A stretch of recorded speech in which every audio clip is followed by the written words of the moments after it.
I'm really excited for our team, the program, to be able to beat a really good team like Purdue in the way we beat them. We played really good defense in the first half. They shoot threes, and actually I think they've made one more three than us in the league. I think they shoot the volume like we shoot them, and they make them, and they're better at it. And we had to try to do everything we could to take it away from us, like they try to take it away from them, like they try to take it away from us. And first half we did a great job of defending that. And then Maurice's 4 threes were a big difference maker. There's not a lot you can do to pound the ball into the post. Is very difficult with Mo, with likes of Haas and Swanigan, because it compromises the areas he works at. So we just tried to spread them out. If we don't make those threes, we're probably down here thinking we shot too many threes. But some days it's just you got to pick it and you got to do it, and hopefully it works well enough for you. So really good team with Purdue. I stand by. I think they can win the Big Ten tournament. I think they can make a long run in the NCAA. I think they get a lot of elements. And if they're like some of the good teams we've had, a loss this time of a year after they just won 5 in a row, right, isn't the worst thing in the world, because it brings you back to coming out of this thing and playing even better afterwards, because they got a heck of a team. Proud of our seniors, all 5 of them, except I wish Sean would have just went and laid it in. He wanted to be the good gentleman sportsman and not lay that one in. I think everybody, Matt would have, and his team would have forgiven him. But our seniors have done a great job all year long, all 4 years, and I'm proud they could go out in front of that crowd and get a big win like that. So still got work to do in everything we do. That was our 4th game in 10 days. That was our 7th game in February, and we came out of it all right. So now we have to we got a little bit of time. Our kids having a day off really in 12 days, so they really need a day tomorrow to rest and go to Chicago and play a great Northwestern team. Chris, you want to start us off?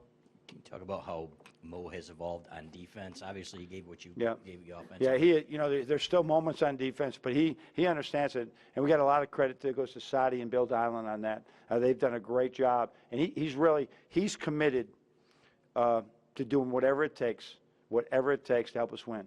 I've never seen he's with the Novaks type of guys that want to win and do whatever it does to help us win. And so he's made big steps there, and that's tough. I mean, Haas is a big boy. Caleb is so skilled. So he did a great job. And then they still shot 49%. Yep. Can you talk about how far you've come just in the last couple months? I mean, the field goal percentage, in this one, I think what's really important is our defensive field goal percentage continues to be. The last 5 games, it was in the 20s. It was in the 20s again today. They had tough twos. They made some tough twos. The freshman Edwards is a heck of a player for them. But I think that they made, some of their last shots, 5 or 6 in a row, got that percentage down. But we had to, in those percentages, if you shoot 52% or whatever we sent, you can be the difference. A couple things.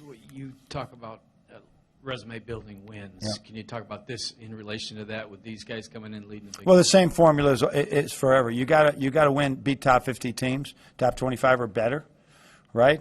And then you got to win some games on the road. And we feel really bad about Virginia Tech, Maryland, and Ohio State. I mean, those are all games that we just weren't as sharp. They credit those teams, but we weren't as sharp as we needed to be when we needed to be that. And I think it was a valuable lesson for us. So but that's a good one. That's just another one. I don't want to pretend to ever be the committee or whatever. We just got to keep trying to win games the best we can. What is good is you got 9 wins in the league. Right? And getting 9 wins in the league is puts you in the top of that league, and hopefully we can go get 1 or 2 more and put us really in the top of the league. So your buys, all those things in the league are different, or your opponent may be different. The other thing is you had a stretch in the second half where you had a couple of starters out, and yet the guys on the court built the lead. How big was that? That was when we went with DJ to play the center, right? And just because they're switching screens. And just to give us a little likeness what we had with Mo when he's in foul trouble. But that was big. Xavier hitting that 3 in the corner. That young man's in the Davidson Player Development Center like every day, right? Every day. He's just shooting and shooting and shooting. And for him to see that ball go in like that was big for us. But I think that we got enough rest during that time for Derek, Muhammad, Zach, they really help us. But that play off the bench of Xavier and Duncan in particular was really good. Coach, Derek's always been the type to kind of deflect the attention towards a team effort and stuff, but after 4 years, the injuries, the adversity is tonight and night he kind of deserves to selfishly enjoy. Yeah, he was strong tonight in so many ways in running our team. The rebounds, 5 assists, no turnovers. I mean, he's really become like the guard that I think he always wanted to be, and we always want him to be. And it's not that he's been bad in between. It's just that I don't think he's such a great, unselfish player. It was always about the team. And I think he convinced himself that if it's really about the team, then I need to do more, right, for the team. Right in the TV back with Justin. Justin. Coach, good afternoon. How are you today? Thanks. Looking at how your team played defensively, there's still high shooting percentage, but what is it about your team that you want to see? And it's not going to change, drastically, Yeah. but to keep those numbers down moving forward when you get into, these tournament-type style games that are more defensive. Yeah. We just have to battle. I mean, we just have to find ways to stop people by hustle, flying around, right? We have some isolation problems sometimes. We've found a way to help that a little bit, and we've been working on that in practice. We're not big and strong in the post, so that's been an issue. But we've made a conscious decision to defend the three-point line, and knowing that a tough two, right, is much better to give up than an open three, which we were giving up like crazy in our earlier struggles. Right here on the left with Sean. John, kind of keeping with the same thing, Matt said that he noticed a pretty good improvement defensively. And tonight, the defensive rotations, in particular, running guys up the line, was that as good? Yeah, as Duncan in from your particular team? had one. I talked earlier with several of our guys, not just Duncan. There was this pause in rotation that was killing us. Where do I go? And we tried to really emphasize it in practice, but we tried to show them enough film. This is not a time to think. This is a time to react very quickly, to act very quickly. And there was one where we ran a guy off the line, and Duncan made the perfect play to blow it up. And his defense is getting better every day, and it really needs that to happen. So it's just a lot of hard work by them. Great job by Billy Beilein here to continue to stress this with our guys, and it's been meaning victories right now. On your right is David. John, with senior day, one of them, Mark Donnell, I know it hasn't gone just like you would have planned, but have you been proud of the way he's handled it? Absolutely. Yeah, no, absolutely. What kind of opportunities do you think? No, I mean, he's had some great moments here at Michigan, and now he's got 4 years. Hopefully he's got a Big Ten championship ring. Hopefully he's got 3 out of 4 NCAA tournaments with him. He's played in every game, I believe, almost every game since he was a sophomore. So he's been a great representative of us. He's quiet.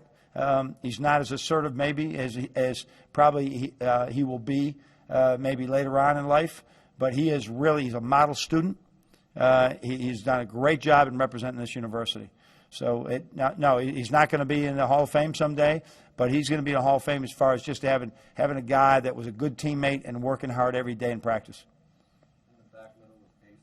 Coach, you guys ran a successful high screen with DJ Wilson handling the ball and Wagner setting the screen. Is that something we should expect to see more of? Pick that up. But that was a late shot clock deal in the first half where we had 7 seconds on the shot clock, and we just drew that up. We had 7 seconds. We were looking for a corner 3 for Derek, and if it wasn't there, inbound to DJ, and I had nothing else to draw up, so I said, Mo, set a screen and slip it, and maybe DJ will see over the top. But getting DJ play left to right would be really good for us because he does play well that way.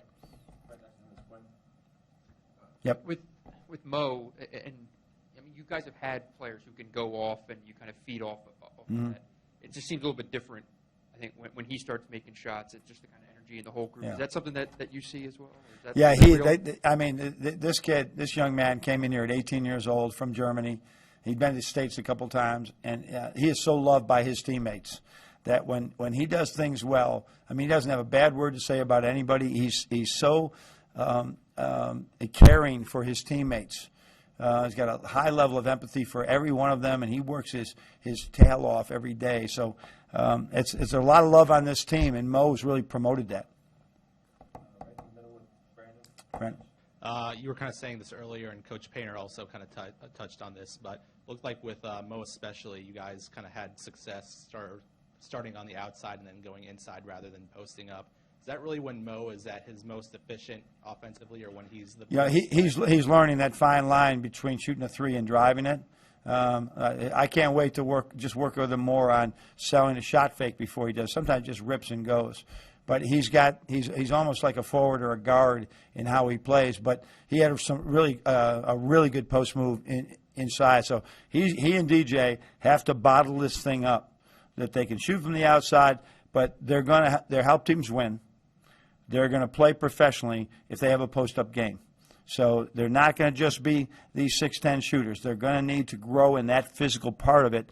And so he's got a good mix then. If we can put that third part in, that he can shoot and he can drive and he can effectively post up and hold position, he could become very special. A lot of people think this one punched your ticket. How confident are you that this team has matured, that they realize that there's still a lot of work to be done? I think they know, and you just got to spend a film session with me to know that they haven't punched any ticket. There's a lot of work to do.